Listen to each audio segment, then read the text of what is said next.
Hello, আসসালামু আলাইকুম। বছরের শীতের শুরুতেই চলে আসলাম আমি আমাদের পারিবারিক সাজেক দেখার জন্য। তো সেই সাজেক দেখার জন্য আমি কি করলাম, আমি যে প্রস্তুতি নিছি সেটা হইতেছে আমার বেলকনি যত কম রোদ লাগা গাছগুলো সব আমি আমার রুমে ঢুকাই দিয়া নিজের ব্যাগ বস্তা গোছাইয়া তারপর পোলাডারে রেডি টেডি করাইয়া নিজে রেডি হইয়া আস্তে কইরা বিসমিল্লা বইলা হাতে ব্যাগগুলো নিয়ে সিঁড়ি দিয়ে নামা শুরু করলাম। সিঁড়ি দিয়ে নাইমা তারপরে উঠে পড়লাম একটা ইজি বাইকে হেলতে দুলতে চলে গেলাম ইসিবি দিয়ে একটা সিএনজি লইয়া ঢাকা শহরের বড় বড় বিল্ডিং, সুন্দর সুন্দর গাছ, বড় বড় ব্রিজ দেখতে দেখতে চলে গেলাম আমরা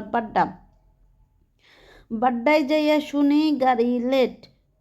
অপেক্ষা করতেছিলাম আর এদিকে এক ওষুধ খাইয়া আমি সবারে সিঙ্গেল মানুষগুলারে দেখতেছিলাম ডাবল ডাবল, মানে ঘুমে পড়ে যাইতেছিলাম। কি আর করার, এর মধ্যে বাস আইসা পড়লো, চড়া বসলাম বাসে বা এক ঘুমে চলে আসলাম পর্দার এপারে আইসা সাম্পান আর্ট নামক একটা জায়গা নামলাম।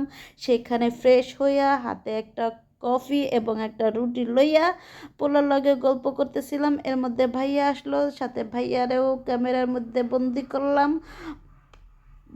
তারপরে চলে গেলাম আবার বাসে এক ঘুমে চলে আসলাম খুলনা 0 পয়েন্ট নিসখামার। আর এদিকে আমাদের বোন, আমার যে আপু, সে আমাদের একটা সারপ্রাইজ নিয়ে দেওয়ার জন্য ও ছাদে ডাকতেছে, তাড়াতাড়ি আয় আয়। আমরাও বাইয়ে চাইয়ে ছাদে গেলাম, তার সারপ্রাইজ না জানি কি নিয়ে বইয়া রয়েছে। সেই এক্সাইটেড, কিন্তু যাইয়া দেখি এখন লাউ। এটা একটা সারপ্রাইজ, এটা কোনো কথা? আমি ভাবছি এই পূর্ণিমা চাঁদের নিচে ক্যান্ডেল জ্বালাইয়া কেক লইয়া পোড়া মুরগি লইয়া টইয়া তারপর না জানি কি একটা সারপ্রাইজ দেবে, তা না।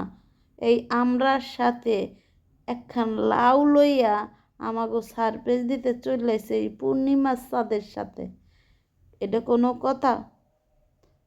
তারপরও মাতারি একা বাসায় থাকে, গাছগুলো লাগায়, ছাদটাকে সাজাইছে সুন্দর করে, নতুন নতুন ফুলের কালেকশনও আনছে। মাশাল্লাহ, গাছ বলতে তো আমরা পাগলি।